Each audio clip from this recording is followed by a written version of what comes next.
The glass breaks here on Josh and Swain as we say hello to Austin Price of Volquest.com. He joins us every week thanks to Rick Terry Jewelry Designs. And Austin, you're joining us on a Monday after a Tennessee win over Florida. There haven't been enough of those recently for Tennessee against the Gators. What did you think of everything, how it unfolded, the build-up, the game itself, and then the aftermath with Tennessee winning this weekend?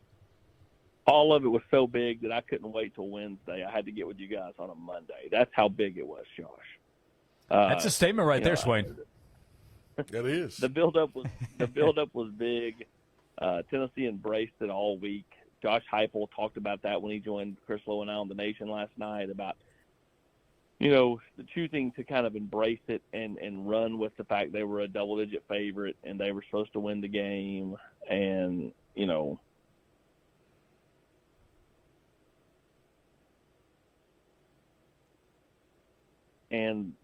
when you think about,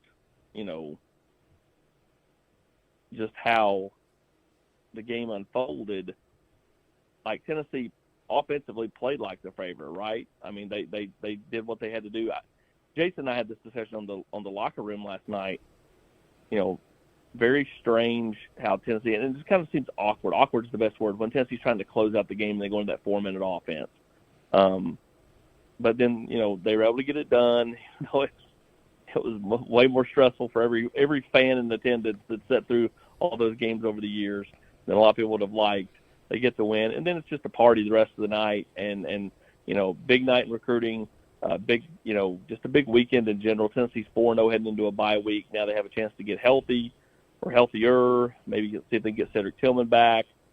Rest up Hendon Hooker's non-throwing shoulder. Rest up Jabari Small's shoulder. See if they can get Warren Burrell back. I mean, they need as many bodies in the secondary as they can get and get ready for an LSU team for a 11 a.m. local time kick, breakfast on the Bayous. We'll have beignets in the press box down at Tiger Stadium. How surprised were you that Tennessee got that 11 a.m. local time kickoff? Pretty shocked. I mean, everybody thought that the LSU Tennessee would be the 3:30 game or 2:30 local time game there in Baton Rouge because the doubleheader was CBS. But no one took into account that Georgia has not been on yet. They're the number one team in the country. If they don't do Georgia-Auburn next week, then they're going to go the first 8 weeks. Alabama-Tennessee is going to be 3:30. The following week after that, Georgia's on a bye. So their first chance to put Georgia on was going to be this cocktail party that last weekend in October, which is 8 weeks into the season. And so I think that CBS is like, man, we can't go that long without having the number one team in the country. And so they chose to pull Auburn and Georgia, which pushed Tennessee to the noon time slot, 11 a.m. local time. That's a huge win for the Vols. I thought 3:30, 2:30 Baton Rouge time was a big win. 11 a.m. is an even bigger victory considering Tennessee's a morning practice team. Getting up and playing at 11 a.m., that's easy for these kids. They practice at 8 o'clock every morning. This is a big win, whereas LSU practices at 4 o'clock in the afternoon. They don't, playing in the morning is different. And I know everybody thinks, well, it's just a game time. You just got to adjust yourself. A lot easier said than done, and Tennessee's already in that mode because they practice early. So I think this is a big deal. And then you throw in the fact that the fans don't have all day to get sauced up down there and on the Bayou, and it just makes it even a better situation for Tennessee. What type of recruits were in attendance, and those that you got a chance to catch up with, what was some of the things that they said about the atmosphere, about what they saw on the field Saturday? Well, everybody was just in awe of it. Unreal, electric. I mean, just every adjective that you can think of, Jason, they discussed it. I mean, you had a ton of 24s and 25s that are high-end players, whether it be Sammy Brown, Ryan Wingo, Cam Sparks, a guy like Arion Carter, who's been blowing up out of Smyrna, was in town. And then, of course, they had the 2 official visitors. And then basically the whole recruiting class. All the commits were in town. Jordan Matthews got to watch his first game. But, if we talk about the official visitors, you had Bison Lang, offensive lineman from Alabama. Tennessee's in a great spot there. I mean, they're really trending hard for him. He'd like to do something around his birthday on November 8th. at least as of now. And then you got David Hobbs, who, 5-star, newly minted 5-star on 3, continues to have an unbelievable senior season. And a lot of that's because he's put on weight. He's played basketball for years. Him and his family are big basketball players. His sister is a good enough prospect. She's got an offer from, Tennessee, UConn, that kind of ilk. And, I think that, in a perfect world, they'd love to be, potentially go to the same school. Now, it's not a necessity, but I do think that it's a luxury that, Tennessee's, a blue blood women's basketball program.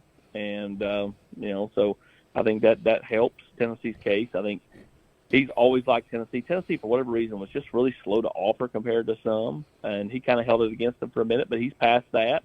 And I think the family really likes Tennessee. To me, this is Tennessee and Alabama. Georgia is that kind of team laying in the weeds that you can't discount. He's not going to discount North Carolina, but I am. I think this kid's going to play football in the SEC. 2 months ago, he was probably headed to be a Tar Heel, and then he pushed it back, and at that point, the whole thing shifted hard. So I like him to play football somewhere in the SEC, and Tennessee, coming out of this weekend, got a real shot to ride a wave of momentum. Austin Price is with us from Volquest.com. He joins us each week thanks to Rick Terry Jewelry Design. So Tennessee does get the break this week. What can you tell us about the latest you hear with Cedric Tillman? A couple weeks to get ready now for the game. I guess it would be 3 weeks removed from Akron. And then what do you think is Tennessee's focus as they kind of regroup, take a little bit of a break, and then get back to work here this week? Well, Cedric had a procedure. It's the same procedure that Tua had when he had the ankle sprain at Alabama, Josh. And, Tua got back in a couple of weeks. It's kind of where they go in. They put a little plate there on the ankle, allow the tendons to heal up, but it gets you back on the field faster instead of waiting on something to, heal. It kind of just like, it speeds up the process. And, 2 weeks out from when he had the surgeries, a few days before the LSU game, I think he's potentially back for LSU. I think worst case scenario, he's back for Alabama.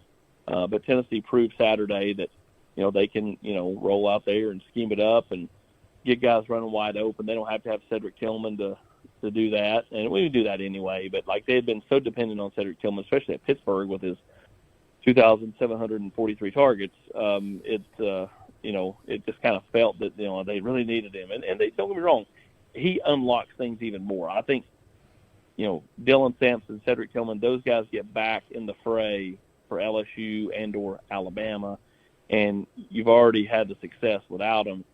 It gives those guys that made plays like Ramel Keaton, Brew McCoy, and everybody else even more confidence. And then you add them, you add those playmakers back into the mix, and it's just seems like an unlimited amount of toys to play with. What play of the game really stood out to you? I know there's the big plays and the touchdowns and the big catch by Ramel Keaton, and but I wanted to personally ask you what was your standout play for Tennessee from Saturday's game?